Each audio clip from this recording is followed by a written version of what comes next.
Brands Hatch, where the sound and fury of motor racing is in evidence most weekends in the summer, and the best meetings are organised by the British Racing and Sports Car Club. Are races for all classes, including Formula Ford, Formula 3, which is a sort of motorised Scrabble, saloon cars, GTs, Formula 5000, sports cars,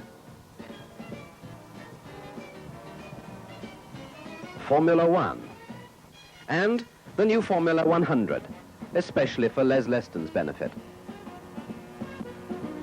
On a typical race day, competitors arrive early.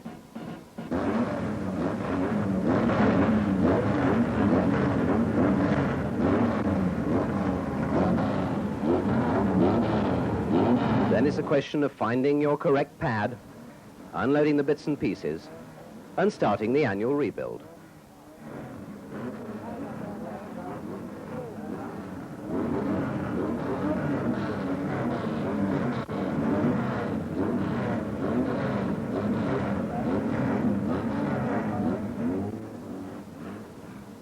Bearing in mind the paddock's on a slope, you've got to be a bit careful. You could have your first accident before the meeting starts.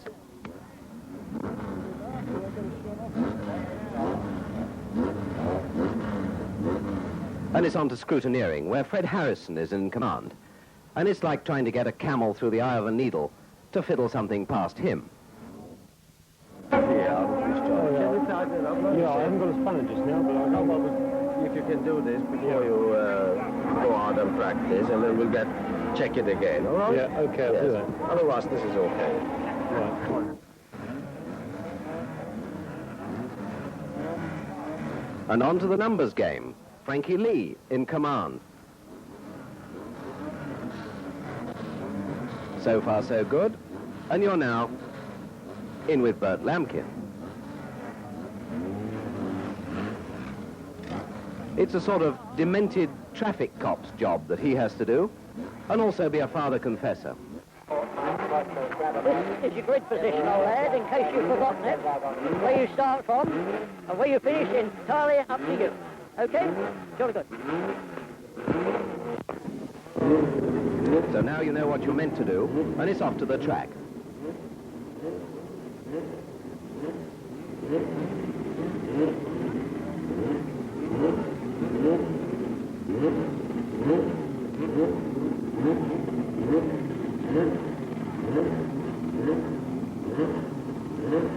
Looks like a very late entry.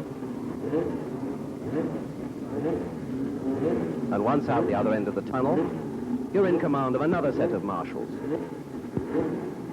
They line you up on the grid, and you're in their hands from now on.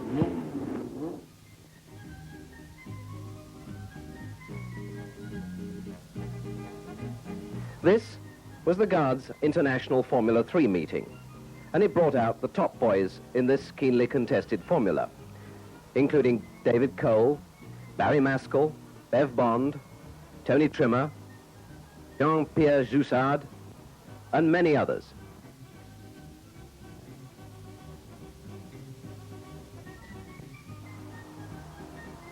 Miss Office World was there, but I don't think she was the first prize.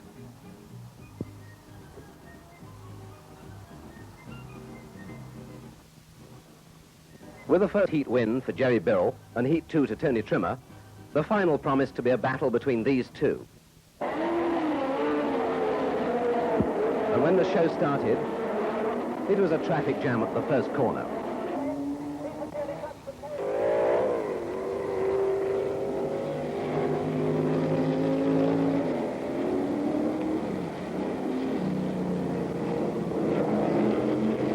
With so much traffic about, the marshals have their hands full, and Ken Corbett on post 9 is kept busy with the blue flag.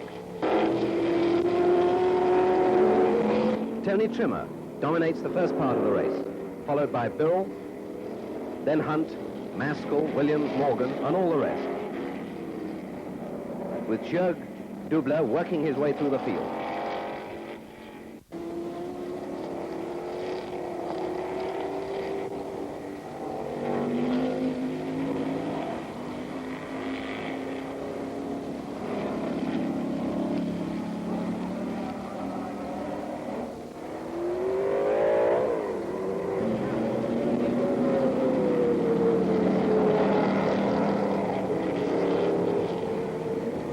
Jerry Birrell is pressing Tony Trimmer, and aided by good flag work on post 4, he takes the lead, which he continues to improve. And eventually he wins by 4 seconds.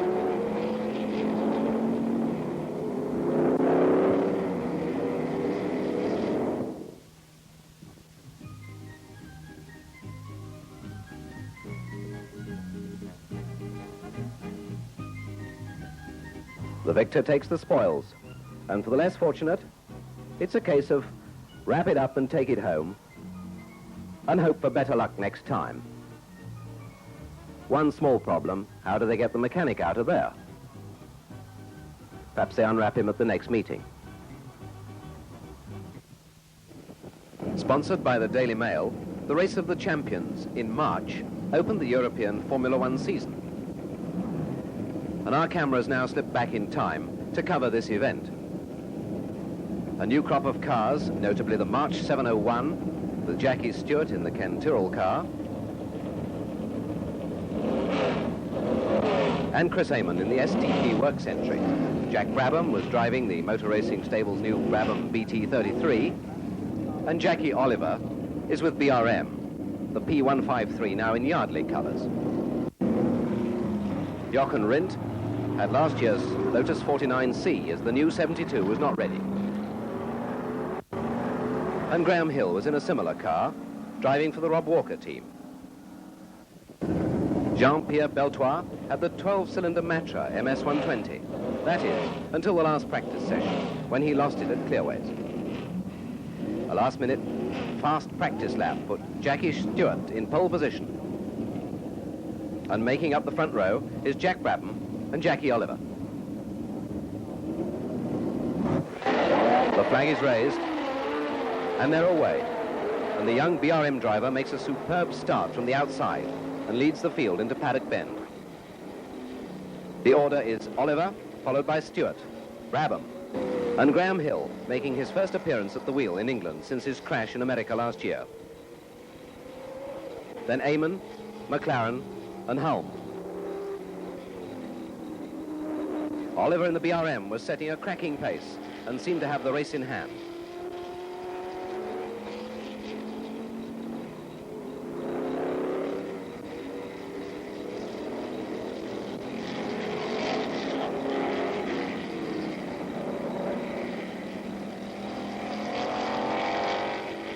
Oliver's performance must have pleased Raymond Mays in his Yardley Woolly. Peter Gethin, the reigning Formula 5000 champion, was having his first Formula One drive in the McLaren M7A. And Chris Amon comes in with engine trouble, which was finally resolved on lap 11. Meanwhile, Brabham, in top form, passes Stewart on lap 9 and takes the lead from Oliver on lap 10. Oliver's race ended on lap 13 with stub axle failure. And Stewart was working hard in the March 701 to keep the leader in sight. But the race seemed set for Brabham in a thinning field.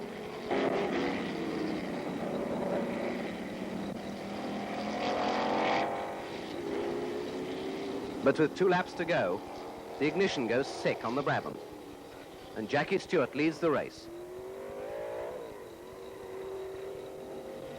Back in the pits, Ken Tyrrell almost betrays a flicker of excitement.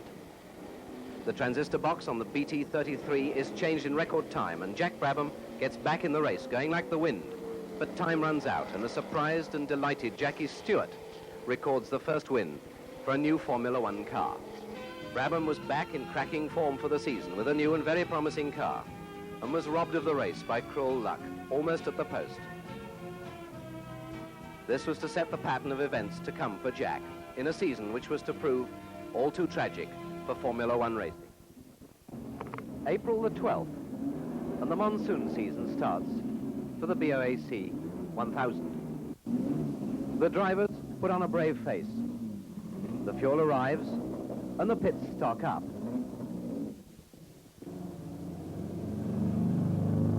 The cars and supplies join the circuit.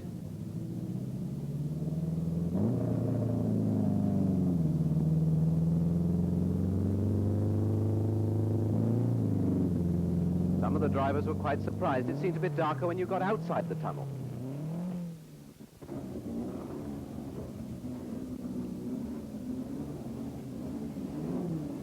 Chief Observer Bill Webley briefs the observers, while Chief Flag Marshal Monty Tyrrell has a final word with his boys.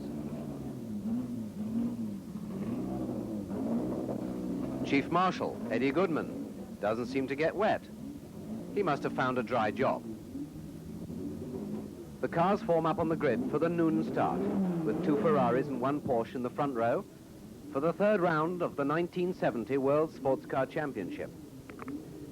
Pedro Rodriguez adjusts his visor, and Piers Courage tries to keep dry in the Alpha. And the Atwood Herman Porsche 917 has a top-up. Herbert Muller ponders in the Filippinetti Ferrari 512S. Joe Bonnier hopes for better luck this year in the Lola T70 Mark IIIB. Siffert arrives to drive the other John Wyer Porsche 917, and the Martini Porsche team make it a party. The big question is tyres, and the Ferrari team changed their wet ones for wetter. Jackie Ickx tries to demist his screen, and Nick sends them off to try the circuit in the wet.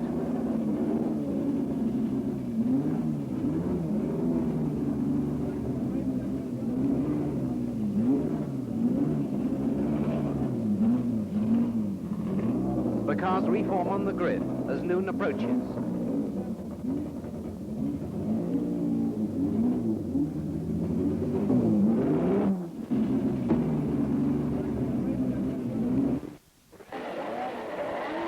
And Greville Smith drops the flag, and the BOAC 1000 regatta is on.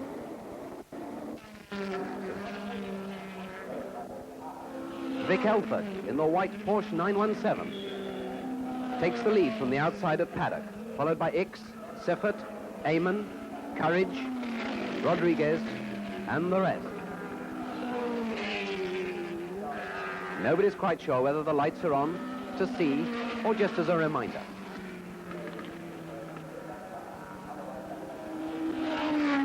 Coming off clearways on the first lap, the drivers were fighting to hold their cars on line on the rain-soaked track, and not all were successful.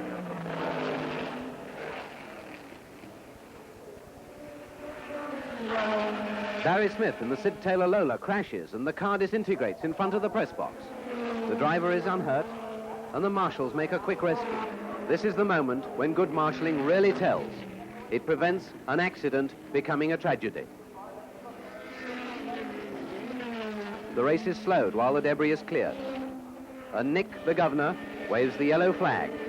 The flying Rodriguez does not see the flag, and he is duly called in and reprimanded.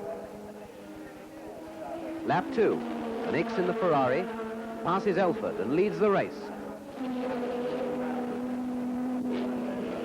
This caused a certain amount of excitement amongst the Italian camp. But their joy was short-lived, for Ickx comes in next lap with wiper motor failure, letting Elford back into the lead. Courage in the Alfa is second, followed by Eamon, then Brabham in the Matra.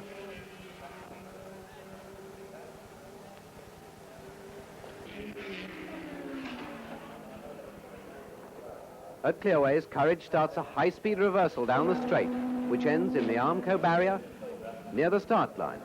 The conditions are hardly ideal for cars capable of 200 miles an hour and more.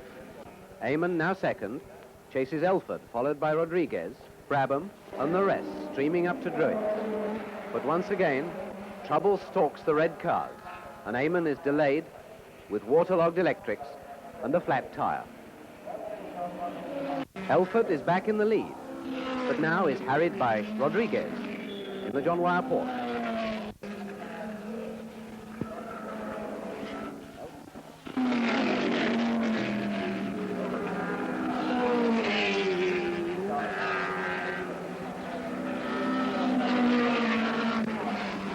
Elford is passed on lap 15. Rodriguez leads the race. Now, after early tyre trouble, Joe Siffert gets the other JW Porsche into fourth position. Meanwhile, back in the pits, Courage brings in the battered Alpha for inspection. But the Alpha is still a goer, and Courage hands over to Dadamich, who gets the car back into the race.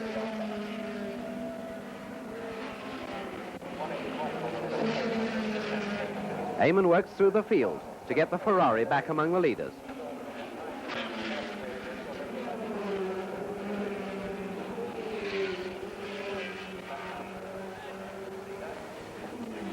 The Gulf John Wyer pit brings in the leading Porsche to refuel and change tyres.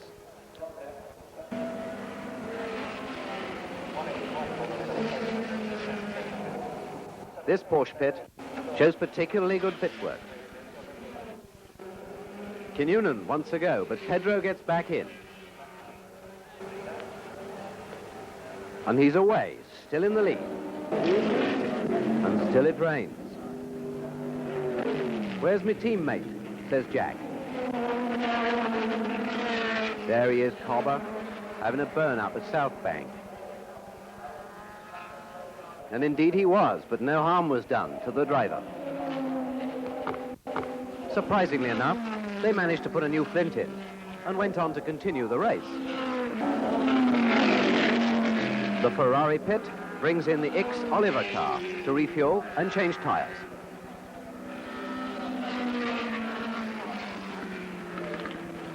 X gets out, the fuel goes in. Wheels are checked.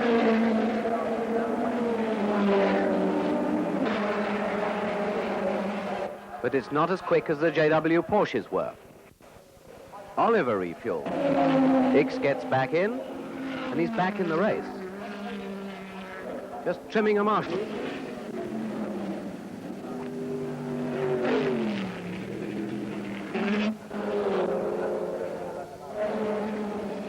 Things look good for John Wyer, but the second car, now driven by Brian Redman, is overdue.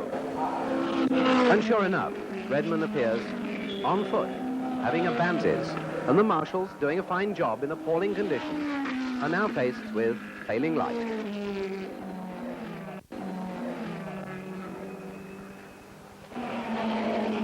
The JW Porsche has an unassailable lead, with the Elford Hulme 917 in second place, followed by the Atwood Herman 917. Rodriguez takes the checkered flag and proves his mastery in wet weather driving. A convincing victory for the Gulf John Wyer team, which must have pleased Maestro John Wyer and David York. It was a miserable race for Ferrari, with Eamon best placed at 5th behind the Porsches. The weather conditions slowed the race average and inevitably lengthened the race duration.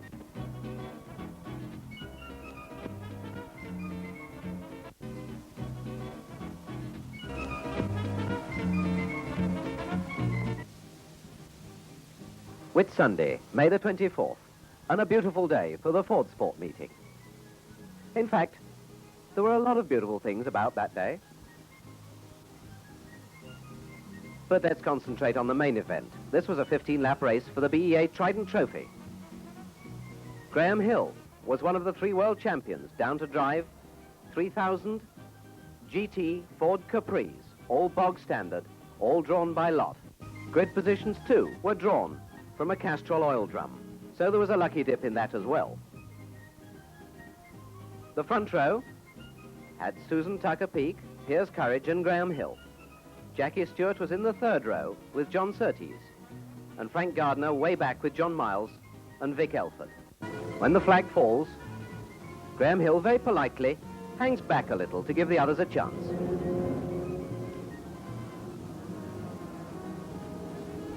Somehow or other, they all make paddock first time round. Well, nearly all nearly do it. In fact, the whole of this race was a nearly did it, but nobody quite ever did properly.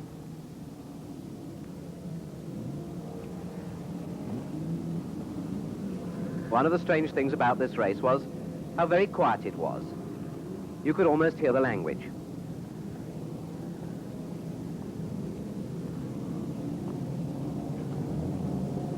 It takes a bunch of real experts to avoid a real expert that's done something really expert.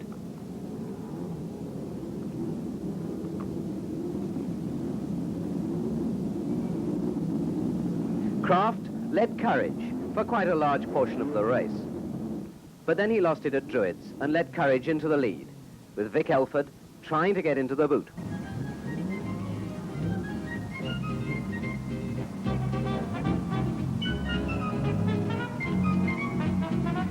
It certainly speaks volumes for the motor car that they were all running at the finish. And it was Piers Courage who took the flag.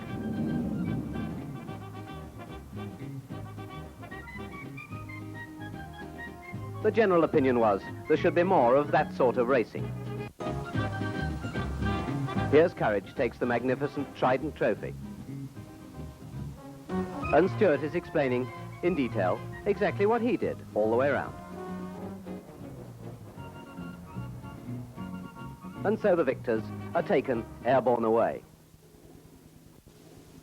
Last visit of the year to Brands is for the final round of the Guards Championship Formula 5000, September the 27th. The tyre camps report brisk business, and the GTs and saloon cars are made ready for the supporting races. Peter Gethin was sure of the Formula 5000 Championship again. This meeting was to decide who would take second place.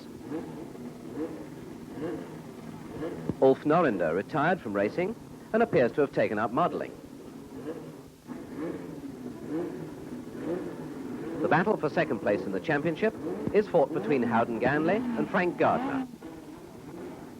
Also in the lists, Rainey Weisel in Sid Taylor's McLaren, Graham McRae, Trevor Taylor, and Mike Hailwood, both in Lola T190s. And it looks like a big day as the cars queue up for the car parks at Brands. Barbara Jarman is kept busy enrolling new members and dispensing club insignia.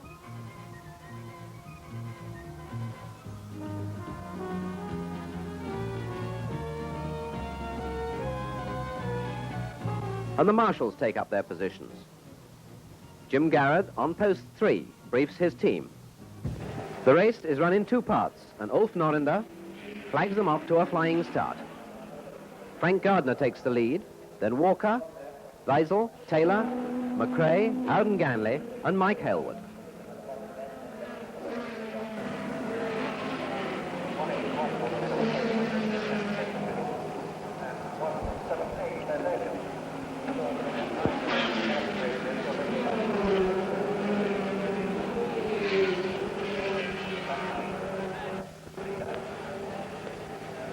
Lap 2, and Gardner increases his lead, but trouble lies ahead.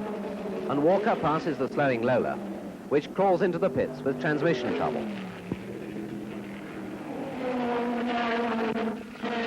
But Walker's time in the lead is short-lived as well, and he too retires, leaving the lead to Weisel, chased by McRae. Further back, Hailwood and Taylor engage in a nose-to-tail struggle.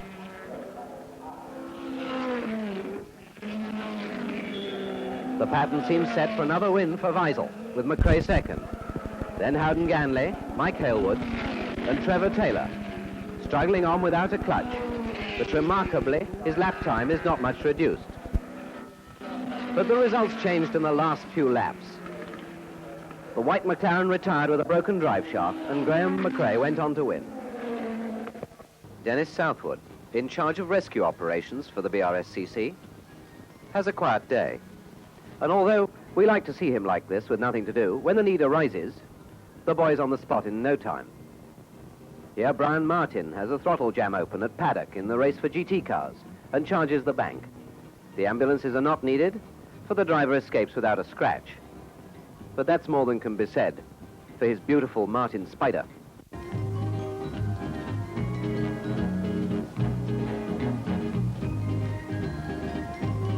Dennis and his team set about the task of removing the wreckage before the next race.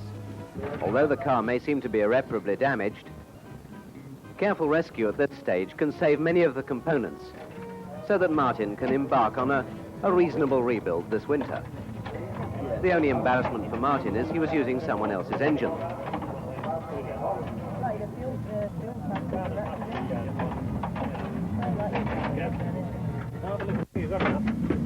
Yeah, we said the... And so the bits are drawn carefully away, and we embark on part 2 of the final for the Guards Formula 5000. And Nick in the pace car starts off on lap 1. Into lap 2, their flying lap. Norinder brings the flag down, there's a puff of smoke, and they're away. Into Paddock Bend, Howard Ganley's in the lead, followed by Graham McRae.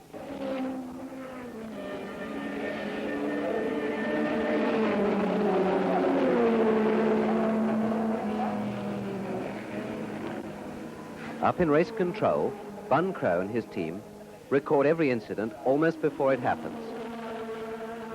And the light flashes for post number 3. A phone is lifted, a decision taken, and another problem is solved.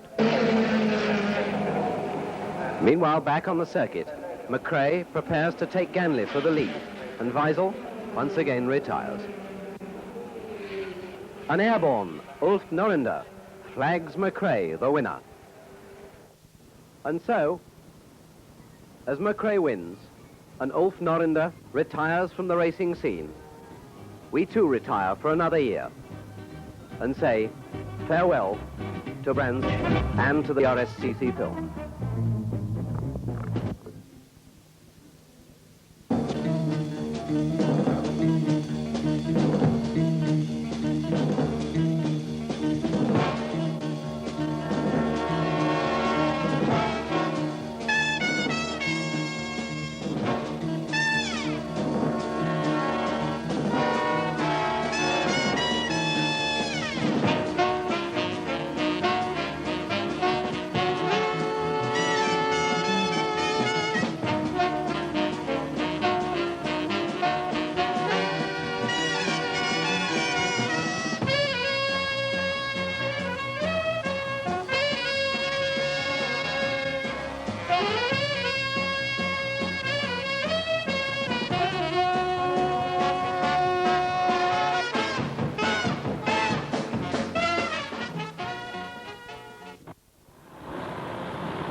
Hello and welcome to Brands Hatch and to the Fast Girl Consul Challenge Race to be held over 10 laps of this twisting Brands Hatch circuit. And today we have many personalities present to watch 17 of the fastest drivers of the weaker sex, I did say weaker sex, do battle, all in bog standard Ford Consul 3000 GTs. Fastest lap in practice earns Jenny Birrell pole position, with Gillian Fortescue Thomas sharing the front row. And the flag is down and they're away, and into the lead goes Gillian Fortescue Thomas, followed by Jenny Birrell, with Gabriel Koenig a close third. Into Paddock Bend, and Rosemary Smith trying to get round on the outside. Round Paddock and up to Druitt. It's the blue car of Gillian Fortescue Thomas. Then Jenny Birrell, Gabriel Koenig, Rosemary Smith under pressure, and watch for Jenny Dell working hard from the back of the grid. Round Druitt and downhill to Bottom Bend. And it's still Gillian, Jenny Birrell, Gabriel Koenig, Rosemary Smith, and if they get any nearer, I'll scream. Round South Bank and lining up for clearways, and it's still the blue car, number 6 in the lead, followed by number 1, then 8, then 14, and the hand that rocks the cradle is playing it rough today.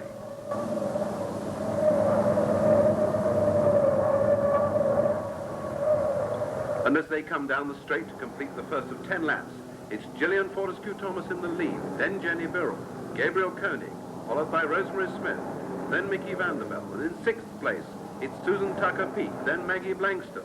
Then just behind is Juliet Scott Gunn, and I think I'll shoot myself if there are any more double-barreled names.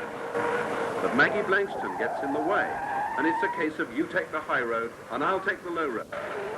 Round Druids for the second time, and that's Jill Fortescue Thomas well in the lead. Then Jenny Birrell, then all the rest into Bottom Bend, heading for South Bank.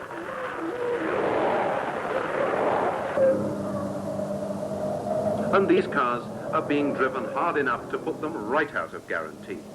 And as they complete the second lap, it's Jill Fortescue-Thomas in the lead, then Jenny Birrell, Gabriel Koenig, and all the ladies of the chorus in full song.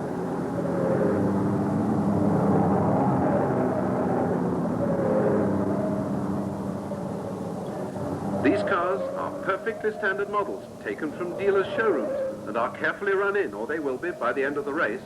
Jill Fortescue-Thomas has already run one in during practice. She ran it into the bank at Druids.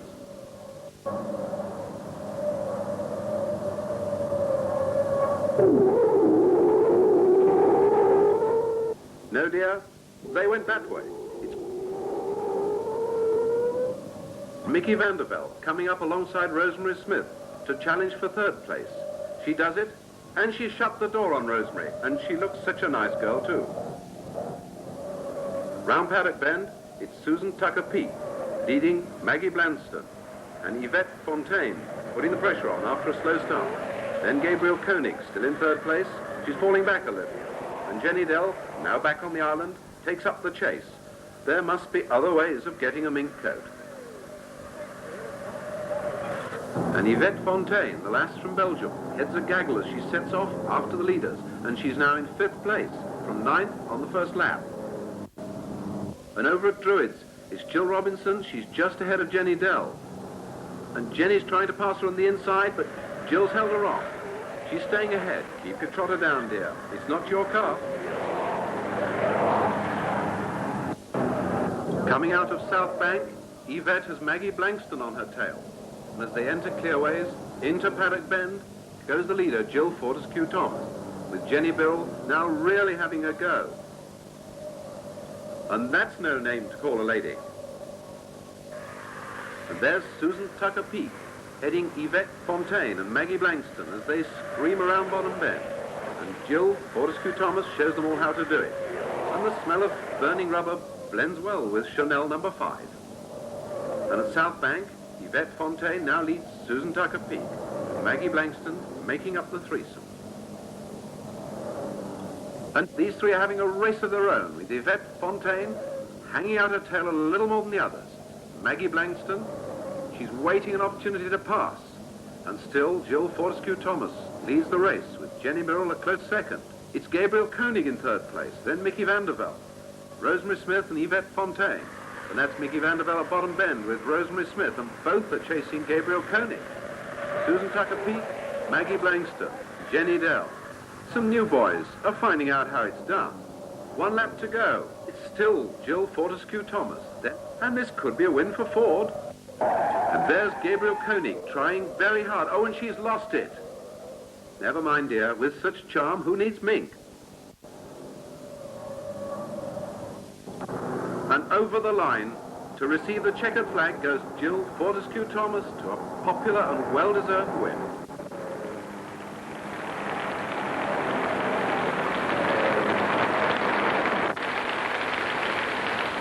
I'd like to congratulate you on your win. I thought the driving was superb. I think the times were right about the times that we were doing early on this year in a similar sort of car.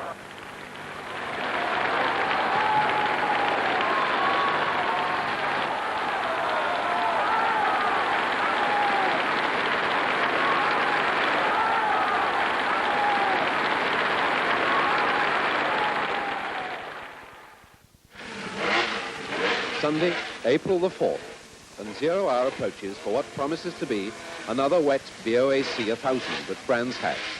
Round 3 in the Manufacturers' Championship Series for Group 5 sports cars and Group 6 prototypes, organised by the BRSCC. We asked Vic Elford how he regarded the race. All the big cars seem to be having problems at the moment with handling. For the first time, it looks like the 3-litre cars are going to clean up. Certainly they have done so far in practice. So much for the wisdom of the FIA, who decided that as from next year the limit would be cut to 3 litres to make the cars go slower. And they're already going quicker with 3 litres before they're even, before they've even got to be down to that size. As far as everything else goes for the meeting, it's always one of the nicest meetings at Brands Hatch, or at least it would be if the weather were a bit better. The organisation is always superb. There's never any problem about getting in the gate the first morning of practice. The flag marshalling of course, is probably the best in the world.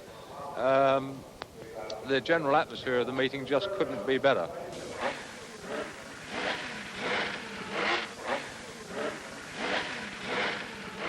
The battle is joined with the 3-litre Group 6 cars, notably the Ferrari 312 and the Alfa T33-3. And when the flag falls, into the lead goes Jackie Ickx in the Ferrari 312 from pole position.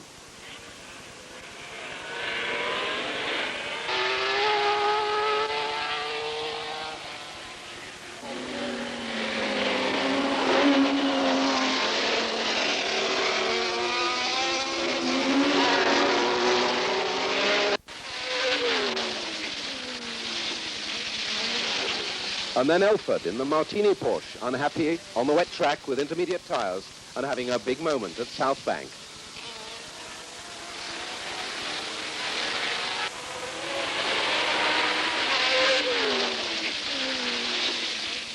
Rodriguez passes Stommelen and sets off after Ickx in the lead, with the rest of the field stringing out.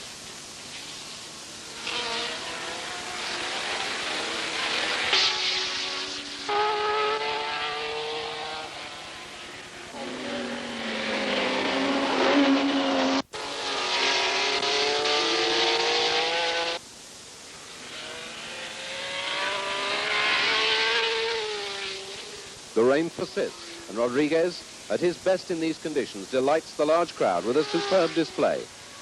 We were not to know at Brands Hatch that we were watching this quiet little Mexican driver for the last time.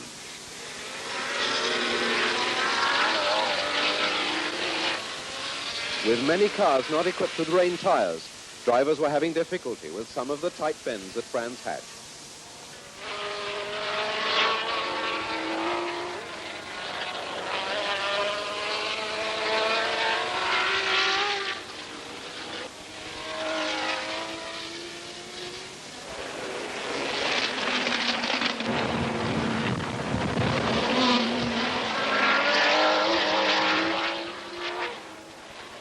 The big Group 5 cars were proving to be a handful on this twisting circuit, and Rodriguez, in the Gulf Porsche, works hard to stay with Ickx in the prototype Ferrari.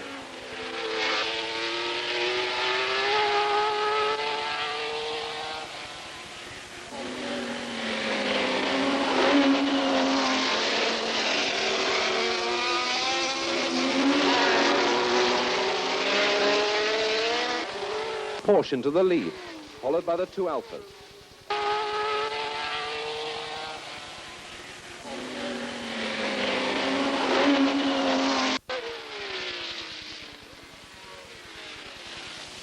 The Ferrari 312 is rebuilt in the pit, and Ickx rejoins the race 8 laps down and catches up with Rodriguez on the road. And together, these two work their way through the back markers. Dadamich in the Alfa passes teammate Stommelen to take 3rd place.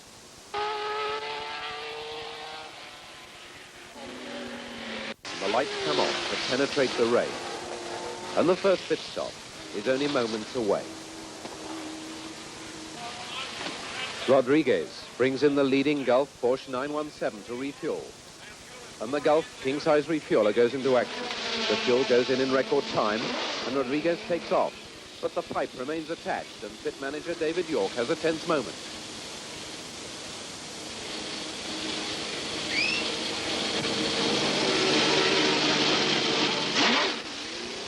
All is well, and Pedro rejoins in 2nd place behind Siffer.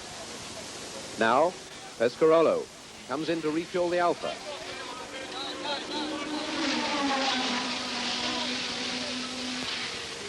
This pit favors the NASCAR churn, and the fuel goes in without a hitch.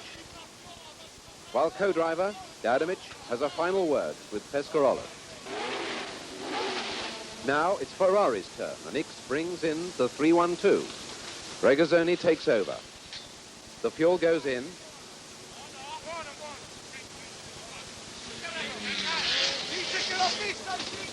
And he's away, now in 8th place, in spite of earlier troubles.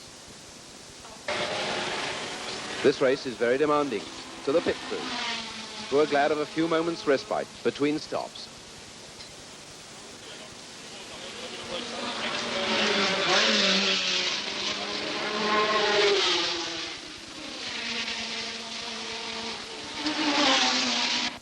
Ricky Oliver anxiously awaits his turn with the Gulf Porsche from Rodriguez, while team leader John Wyer records that he is overdue. The fuel blockage trouble which has dogged this car, finally retiring it at Dingledale.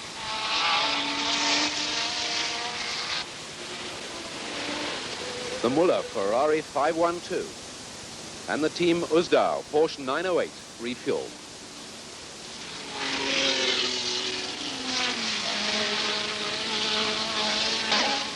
Those unsung heroes, the flag marshals, performing a magnificent job in appalling weather, are cheered as the rain eases a little and the track dries out.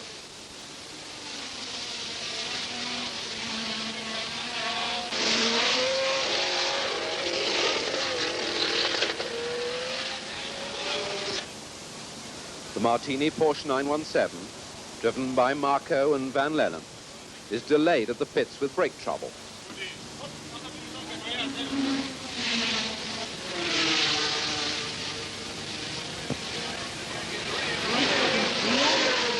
Now, the Gulf pit prepares to bring in the leading Porsche 917 to refuel and change tires.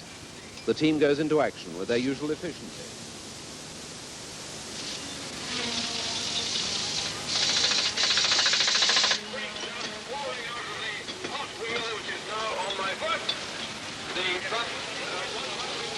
But a tight wheel nut delays the car.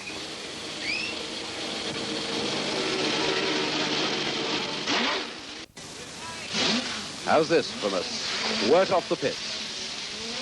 Now, Alpha leads the race. Siffert's troubles are not over, for he is further delayed by losing the spare wheel at paddock.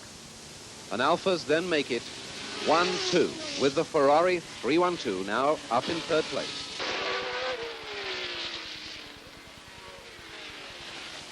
With the end in sight, the leading Alpha, now being driven by Hazelmans, blows up in a big way at Druids. Alpha number 54, now driven by Pescarolo, leads the race with the Ferrari in second place. The fastest car in the race, but unable to catch the leader.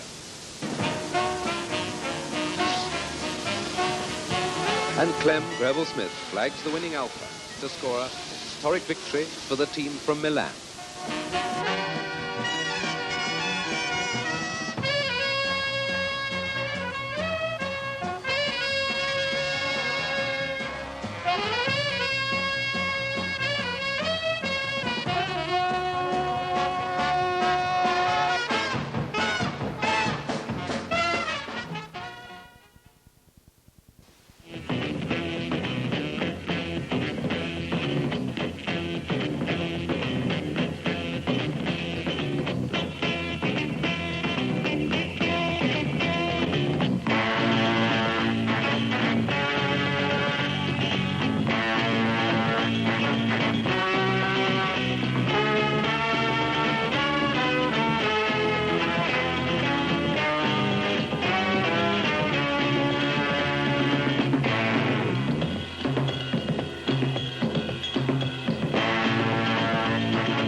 Laps of Mallerie Park, and the drivers in contention, Dave Walker to go on to drive Formula One for Lotus, Bev Bond shortly to retire, but the wheel of a car that was to make history coming into Formula 3 at perhaps the most competitive time in the era. The other man to be making an impression here, the late Roger Williamson. And the battle settling down to very much one between Ensign, the new mark in the hands of Bev Bond, the Gold-Leaf Team Lotus Formula 3 car, and of course Williamson and Sutcliffe. Mallerie Park, never the easiest of circuits to fight out a close battle on. And Walker and Bond soon locked in combat.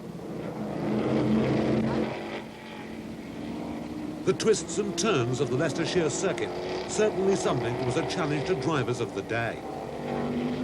And Maurice Nunn, who had changed over from driver to constructor in short order, very much the man of the moment as the Puma of Bob Evans pulls off. Evans too was to go on to Formula One honours with Team Lotus. Out front, however, it's the Australian Walker, pursued by Bond. In and out of Mallorie's teasing S's, nose and tail, and a scant lead for these two over the opposition. But these are the men who count at Mallerie Park over 40 laps. Up now towards the Shaw's hairpin, with just yards between them. As always, the final dash down through the Devil's Elbow is a tease for any driver. Too close, and they spin out. The man with the most problems is Walker. So it's a limp over the line for Bev Bond in the Ensign to take victory. The unlucky Australian disengages himself from the car, with Ensign taking a race in the latter part of the season that was to take them and encourage them into Formula 3 success in the future.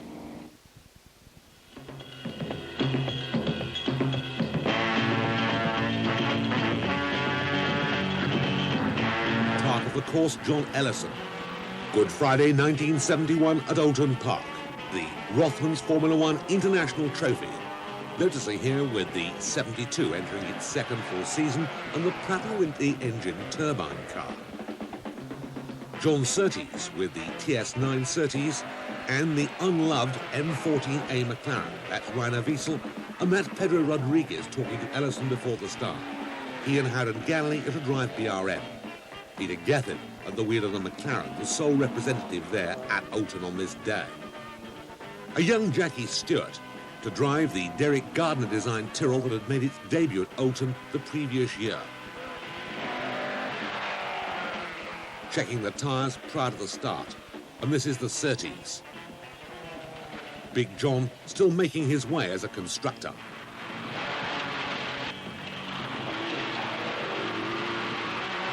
With the exception of BRM, it's the DFV 3-litre Ford unit that powers virtually everything in the field.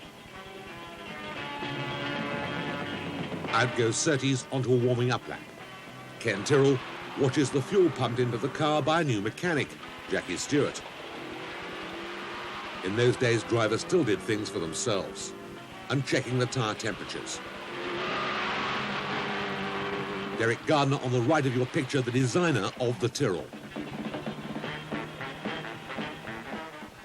Out onto the track, the final warming-up laps prior to the start. And this is the Lotus Turbine, Rainer Wiesel, the Swedish driver who joined the team at the end of 1970 with Fittipaldi.